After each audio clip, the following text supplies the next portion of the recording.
Starvaders. We're getting right back into it. Anyone who was around yesterday will remember that we actually messed around a little bit with what was going on yesterday. I started a run yesterday, initially lost it, felt really down, and ended up committing to a second run. That initial run with Min was like my third loss in a row, which was pretty humiliating, especially because it was due to my own mistakes. That hurts the most when you see what you could have lost to, and like especially when you like very obviously see after the fact that, hey, if I just did this one thing differently, things would have been different, and this run could have been sick. Unfortunately, we didn't get there, but yeah. We did end up playing a second run for that day on Kaia, and had a lot of fun. Picking up these two fluid galvanizers actually gave this deck a lot of sauce. It helped us trigger Hidden Blade very reliably by because each of them draw a card that's free, by the way. Whenever you play them, they can cycle into each other. They can also cycle into Returnal, which drew another card. At that point, you just gotta trigger any trap, and then Hidden Blade gets triggered. And as soon as you have a single Shuriken on the board, triggering Hidden Blade every single turn is just really easy.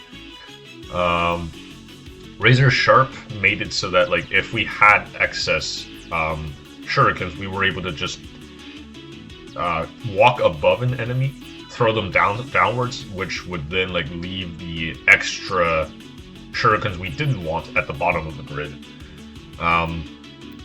Doing that also worked really well with Assassin, which drew us a lot of extra cards, also saved us a lot of mana. This was just a deck that did a lot of pretty awesome stuff, which I'm rather proud of. That being the case,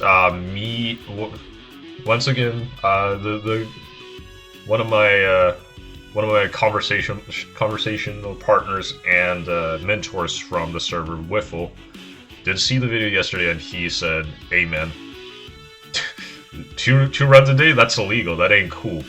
As punishment, you gotta do post impossible difficulty, and you gotta do the ultimate overseer." And I said, "You know what?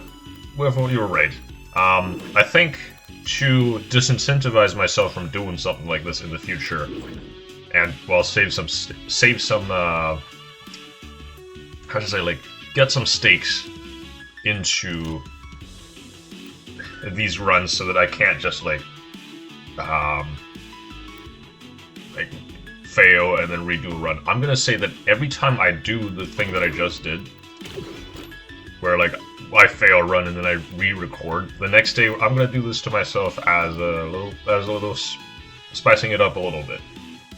For those who don't know, Post Impossible is a extra difficulty added by the devs in a rather recent patch, and you literally have to go into the settings like I just did to enable it in order to be able to access it.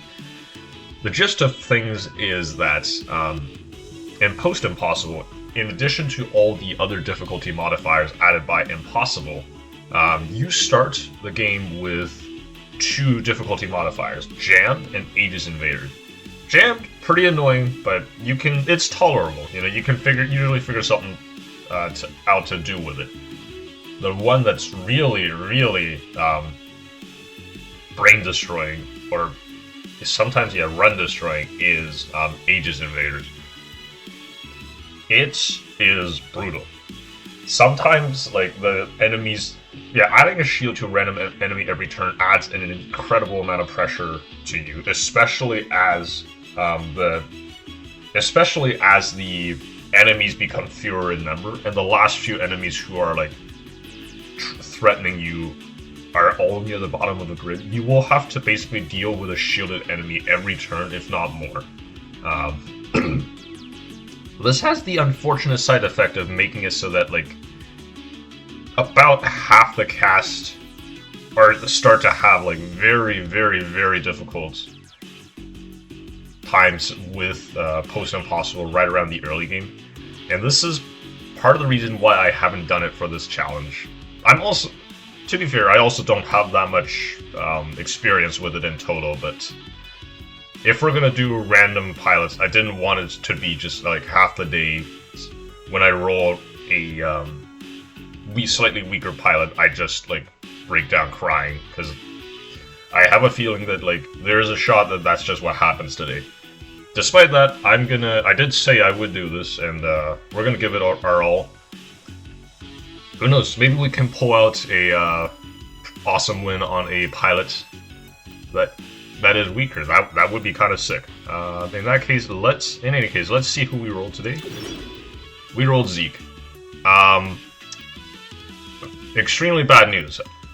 Y'all, you remember how I said like more than half the cast struggles in the early game on Post Impossible? Well, this guy is one of them. Considered by many people to be like the worst player, the worst character in the game. Damn.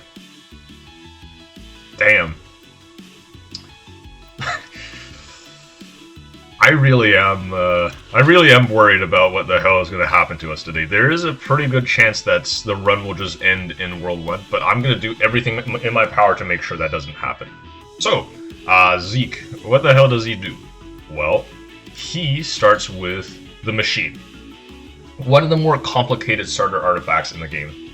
The idea with this is, whenever we burn a card with a component for the first time each turn, we instead of turning it into a burned card that's unplayable, instead the machine will purge it, and then on our next turn we'll get a version of that card without a component, as well as one of these 3 random 0-cost cards: a Spark, a Propel, and a Vapor.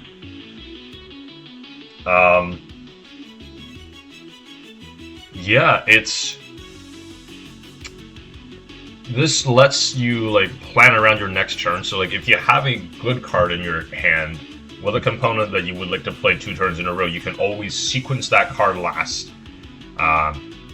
So you play it once this turn, and then next turn, would you look at that? The machine gives me another copy, I can play it again.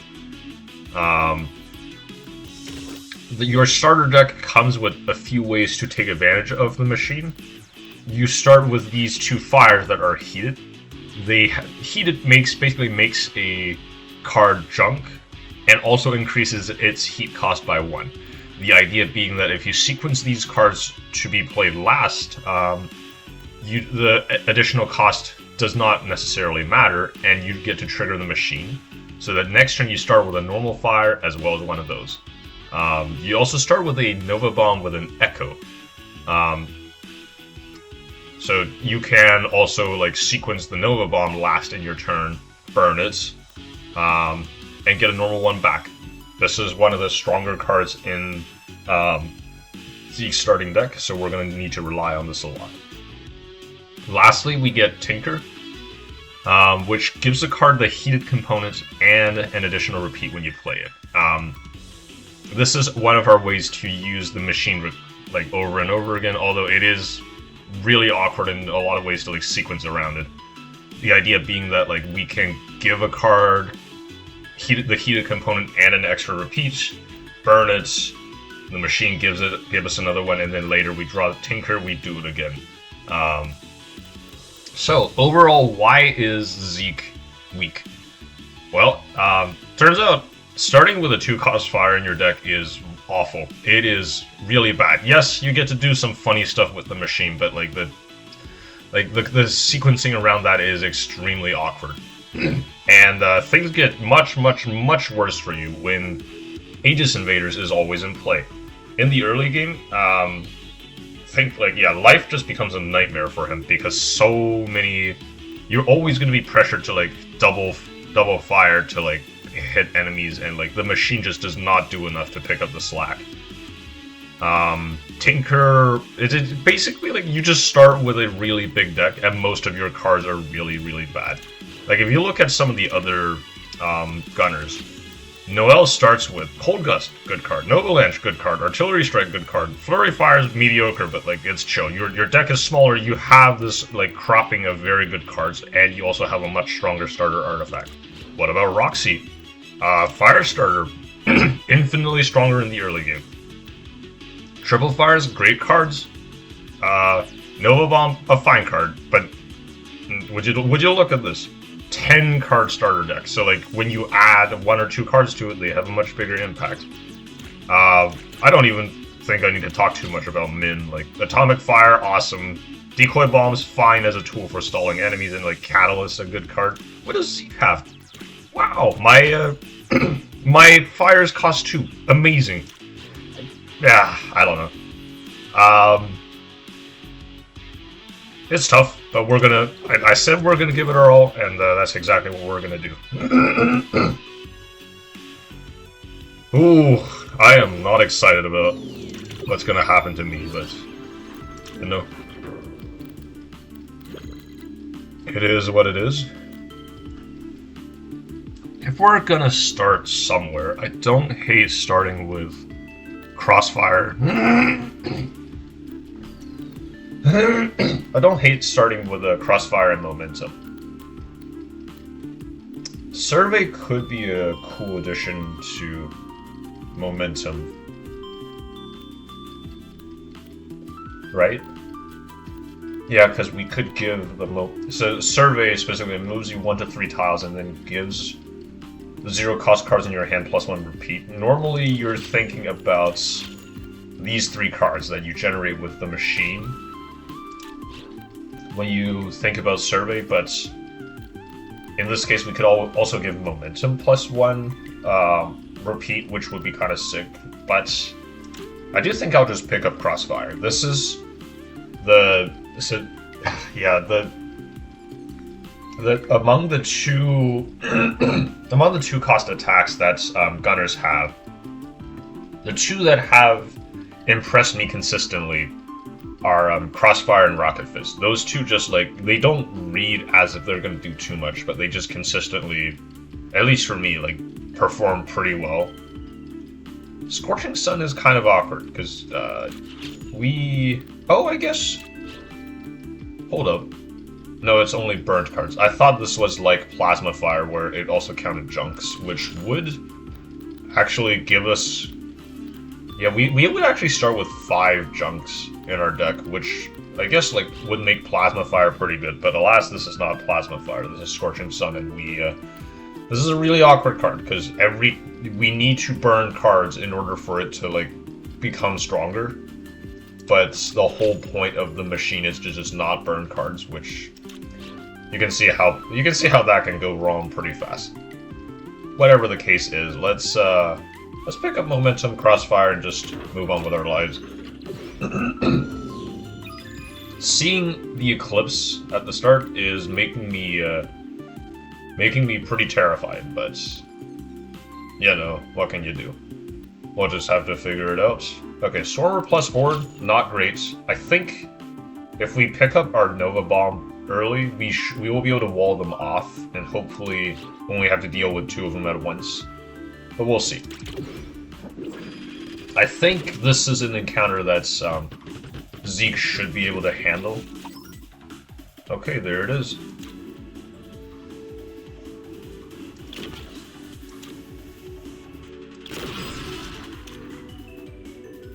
Yeah, I think this is what I'm gonna do. 1, 2, 3, and then I will do this. So yeah, as you can see, I sequence that card to be the last one played. Ooh.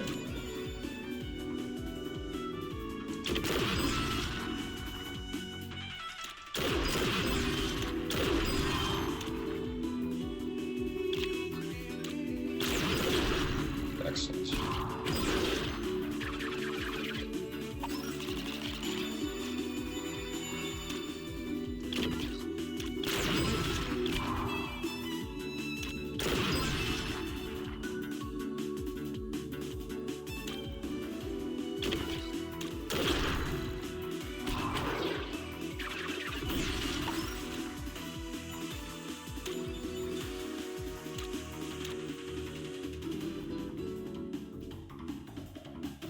We still got 5 turns to deal with this. I think that should be plenty of time, but I've been wrong before. I wouldn't be surprised if I was wrong again.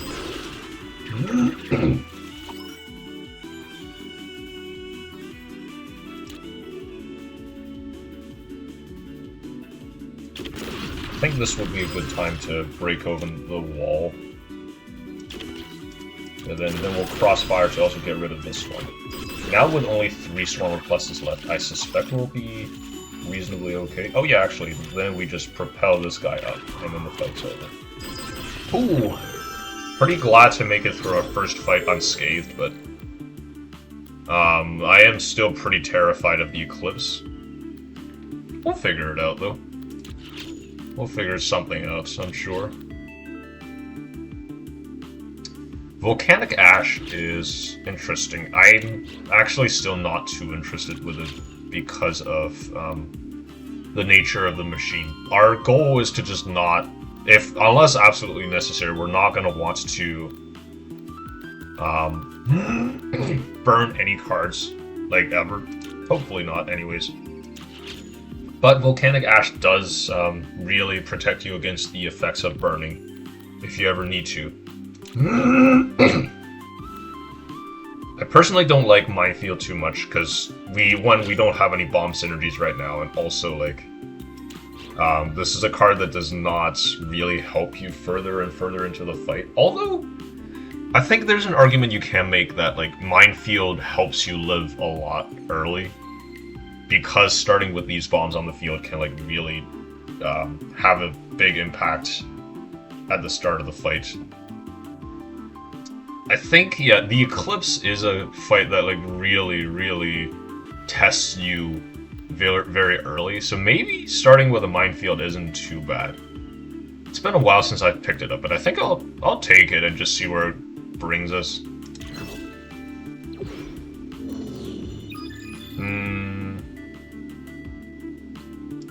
Yeah, I think I'll go here. I would really, really like to make a lot of money if I can help it.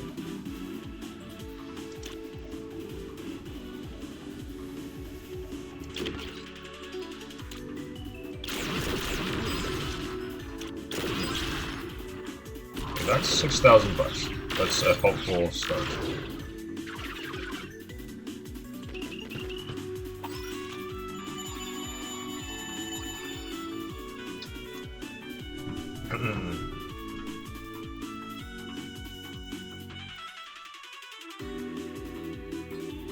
So that guy's gonna die.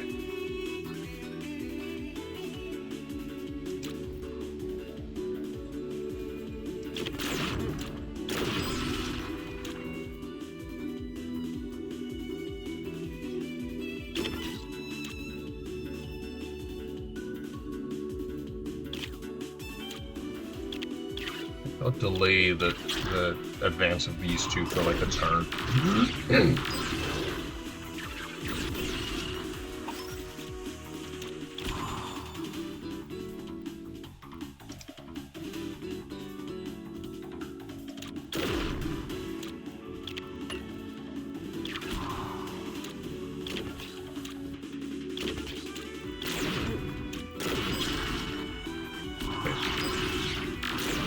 This should mean that this fight is gonna be pretty well handled.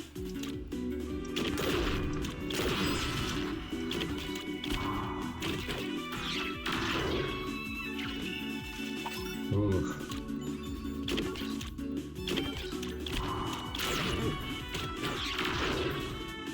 I really hope. Okay, thank God. We're good, but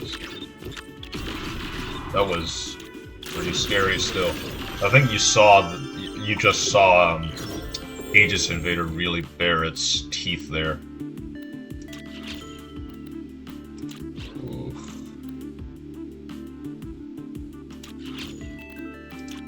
I think we might have to just run it down with Aegis Bomb here. Especially against the Eclipse, which is what I'm really worried about. Frosty is much worse on Zeke than it usually is, because one of its primary benefits is that normally you don't mind too much burning it, since it can be burnt and then it would get unfreeze. It would like freeze and become frozen again when you draw it. But like with Zeke, the machine just purges the card, so you don't get to burn it forever. In a sense, you only get to burn it once. Unless you sequence it in a way where like you burn something else early in the turn and then you can burn this. But like at that point, I don't know. It seems kind of pointless. Footsies is a very good card. I don't think we should be taking it when the Eclipse is breathing down our neck, because it is such a... it punishes you moving so much. I think a card like this, taking a card like this might just not be very helpful. Whereas Aegis Bomb is, I think, very strong against the Eclipse. It covers a very large area. We can use it to trigger the Chronospheres. It's just, I think in this fight in particular, it just does everything we want. So we will be picking up Aegis Bomb here. Okay. So, as per the request of Wiffle, we're going to be picking up the Bat here and going for the ultimate ending. That does unfortunately mean that we can't very responsibly pick up the Eject here, much as it pains me. Yeah, it is what it is.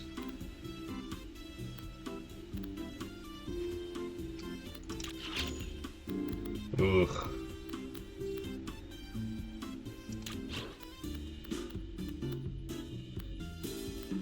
Yeah, because normally Eject would be a very good find in a spot like this, but these Baps specifically interact extremely badly with Eject. Because resetting your deck purges all of your cards, it will purge the Bab that's in here. It will see that it itself has been purged, make a new copy in your discard pile, and then a fresh copy will then be made with Eject. Which... like, the first time you do it, you get 2 Babs. The second time you do it, you get 4. It's just really, really awful. It gets pretty bad pretty quickly.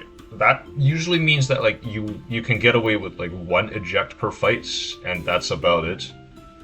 Which makes this card considerably worse, although I still think it's worth it in some spots. Whatever the case. I think we will be picking up Threat Radar here. It's just one of the best Gunner artifacts for a lot of reasons. It's just like being able to draw cards for such a small amount of investment is just very strong. We have a momentum in our deck, which lets us, like, in a lot of cases, just draw a card for free, which is good. We'll be picking that up. Now, what else to do here? I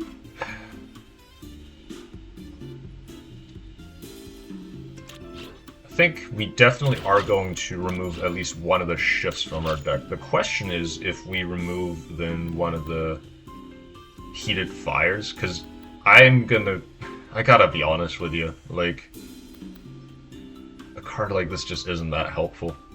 I don't know.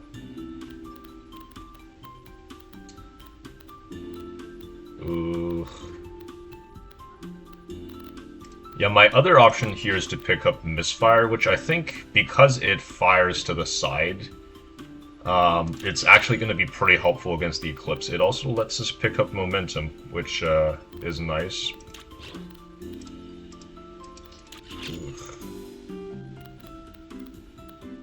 A very interesting spot here. I really do wonder what I should do. I think just us trimming down our deck and allowing us to get to Aegis Bomb more reliably is going to be very good. Let's get rid of a Heated Fire, and let's just move on. Okay. We have at least been blessed with one of the best of these that we could have gotten.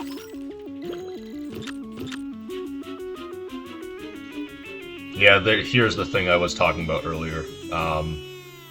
The Minefield is going to be very helpful early on in this fight, even though it does not last, like, way later. I think here's something I'm going to do. Yeah, do this.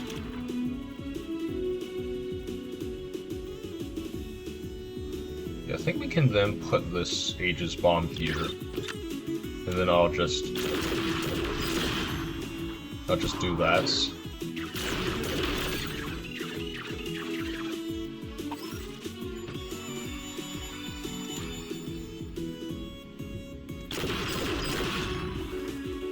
Oh my god, I hate the fact that Propel is also a move for the purposes of this.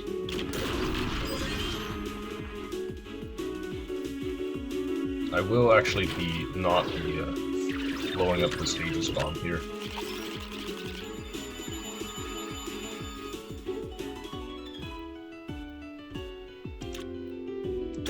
I guess I don't mind just firing that off too.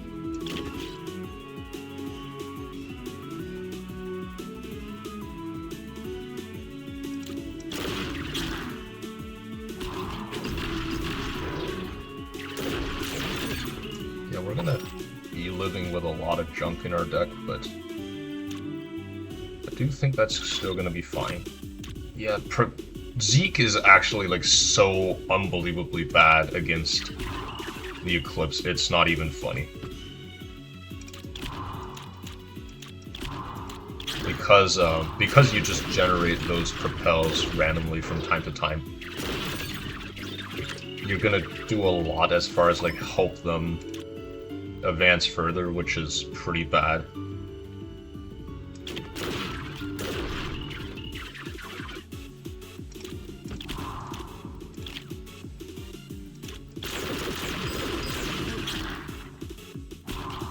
Although we have been doing a pretty good job as far as like stopping everything, because we have been able to like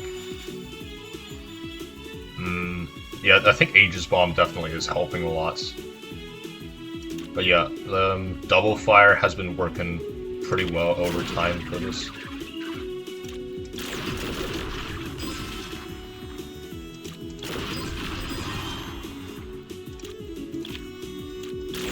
Yeah, now that we have killed both of the... now that we've killed both of the initial... How do I say it? Both of the initial echoes, I feel like our life is going to get a lot better.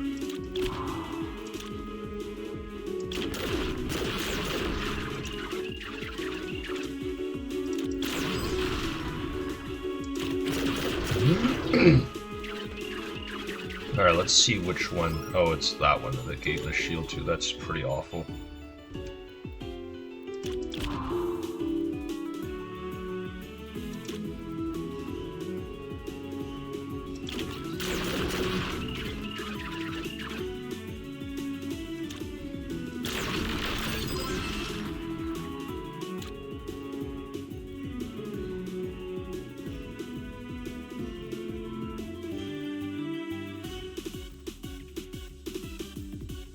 Oh god, I hope this does not kill me.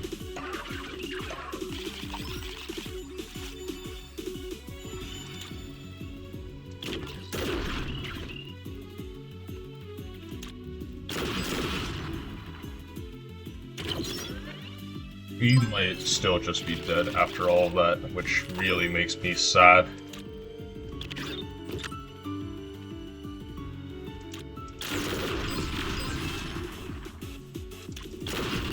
Hold on, it might be a Christmas miracle. We might be living. We're living. We're gonna live, man. That's amazing. Holy crap. I thought we were dead for sure there, even after such a... Even after a long fight like that. Dear God. Okay, question now is, what do we do? I don't actually hate Hothead here for us. Hothead lets us get rid of junk freely. Although Bab, we won't be able to actually like get rid of the Bab later. You'll see why once we pick up the second copy of it. Jester is interesting. We do start with 3 junks here, but we don't currently have plans to generate it through other means. Yeah, we don't even have the salvage pack. I don't think we're gonna go Jester. Retrospectors, totally fine, but I don't think it's gonna be nearly as good as Hothead. For what it's worth, Hothead also lets us now make better use of Aegis Bomb. The idea being that because the machine only triggers once per turn, we can burn something else before we burn the Aegis Bomb, at which point like we can play it over the mana limit while still not suffering the consequences. That would be pretty sick. That would be pretty good. We'll pick up Hothead here and just enjoy ourselves.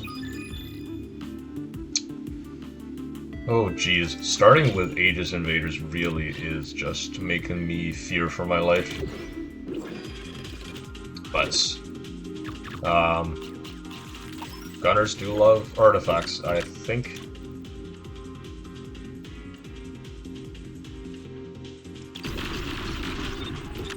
We'll start here. Kill that guy. And yeah, we'll...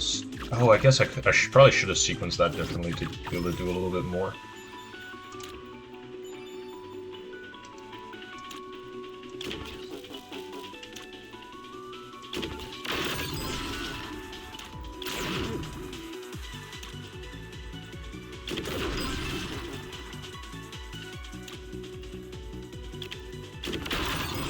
Yeah, I think we're just gonna have to eat a bunch of junk from these guys, which isn't something that I love to think of. Yeah, I personally don't love that fact, but it's okay. We'll figure it out.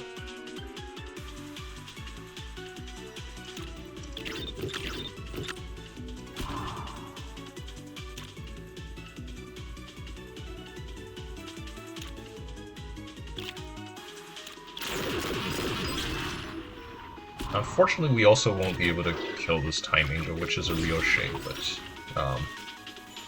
there's a lot of stuff you really can't get away with on a difficulty like this, so I've gotten to the point where I'm just like, I don't think about it too hard.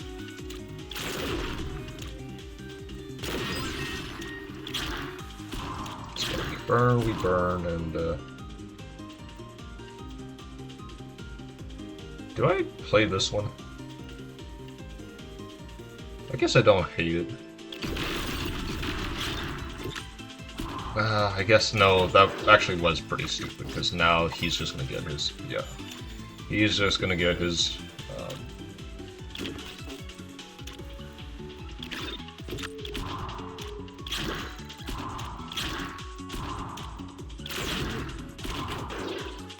gonna get his shield back. Oh god, are we actually just dead anyways? I did leave a lot of junk in our deck. That mistake earlier might have cost us. Just kidding, I'm gonna live forever.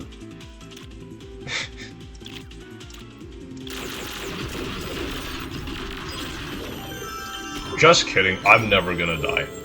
Get ready.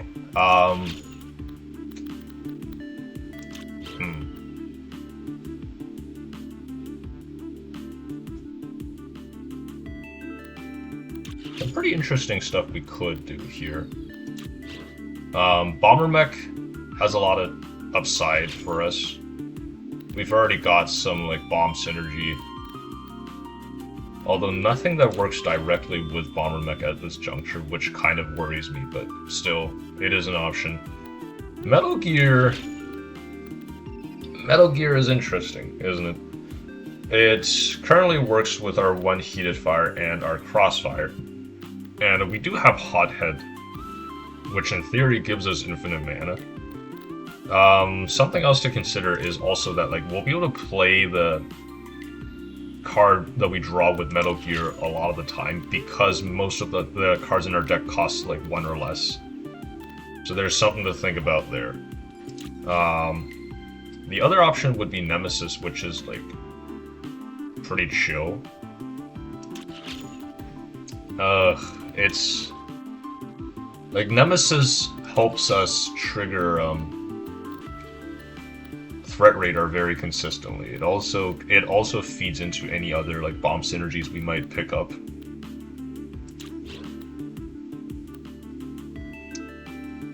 This is a tough choice. I'm gonna have to think about this just a little bit. I don't think the choice is Metal Gear for what it's worth. As much as I love to think about how a card like that can be awesome. Today might be the day, man. Today, any day could be the day when like Metal Gear just pops off and is great. Ah, man. I really do wish we can live in a world where like Metal Gear is awesome.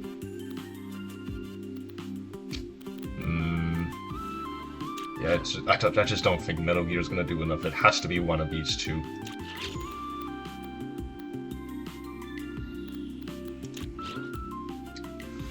What does Bomber Mech enable for us? We could do Detonator, we could do, like... Ooh. Red Giant would make it pretty sick. Although that would make it awkward to play these two cards. It might still be okay. I just think that like Nemesis is a card that also will work with most of the bomb synergies we pick up, while it also is just much stronger now to Bomber Mech. This might be a bit of a controversial pick, but I will be taking Nemesis here over the other choices.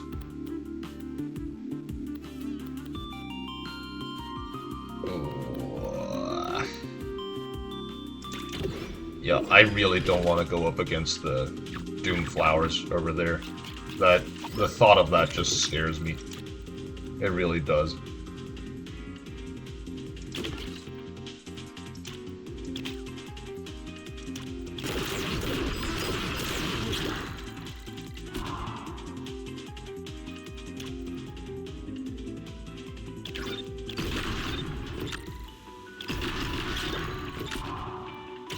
Similar idea to before. I'm going to use this wall of 3 bombs to do some funny business here.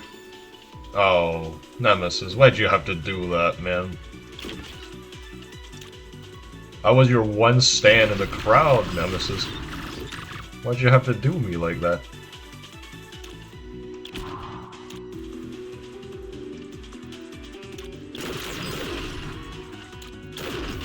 That's okay.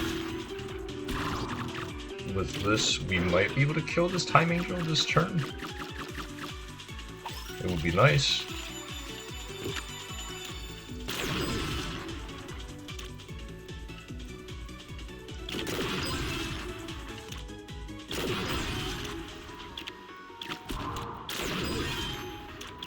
Okay, so, last order of business. We just gotta make sure we kill these suckers, like, right as they come. Which might prove a little more difficult than I thought. I think I'm gonna use this to try to like bunch up a lot of them all at once. Okay, that's helpful, at least.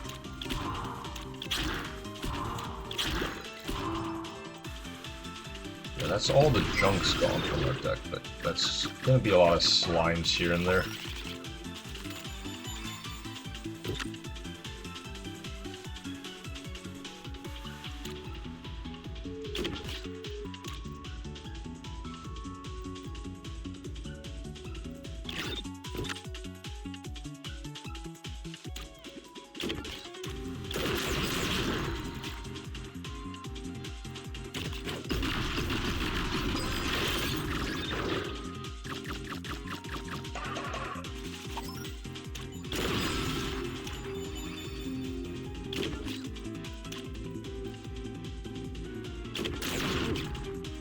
Oh god, wait. We might be dead. Oh, I hate that, like, every turn is just that one thought of, like, oh yeah, we might be dead, by the way. We might be dead, like, literally every single turn. Oh, God. I guess now that this guy has made it down, we are just for sure dead. Dear Lord. Burning that... Unfortunately, we did just pay the iron price for burning that double fire. Maybe I should have known better, but I don't know. That really sucks. God.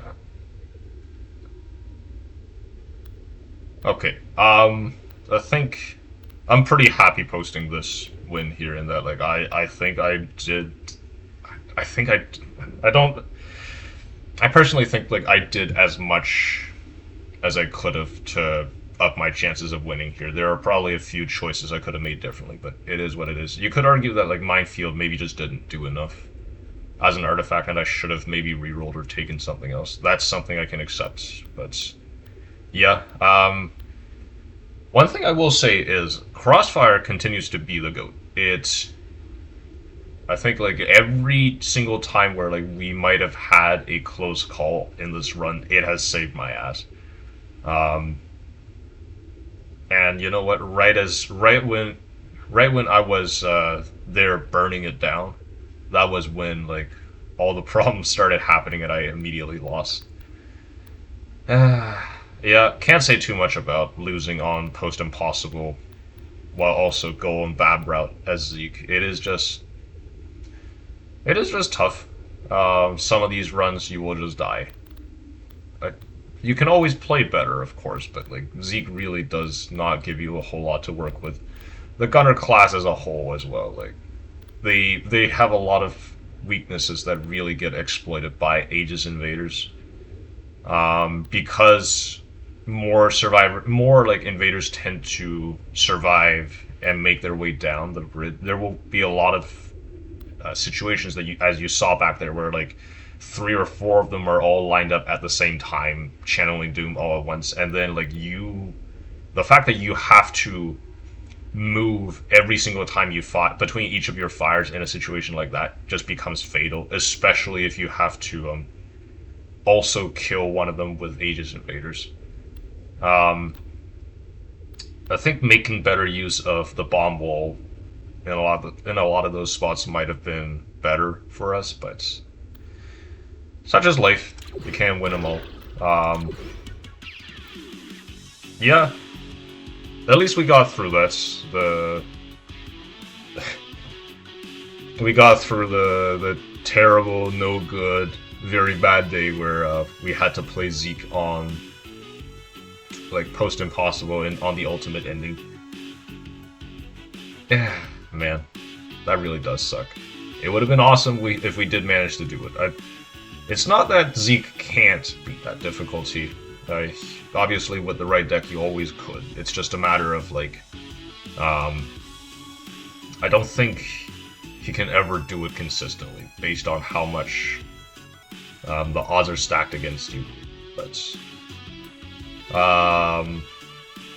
yeah, one thing also is that, like, I just haven't played as much Zeke as any other character. I did actually try to figure him out a while back. He just on impossible difficulty, but still, he just had a lot of issues that led to some frustrations. But it's okay. On the good news side of things, we won't have to play Zeke for the next 3 days. That's got my spirits. That's definitely cheered me up. In any case, thank you for coming today.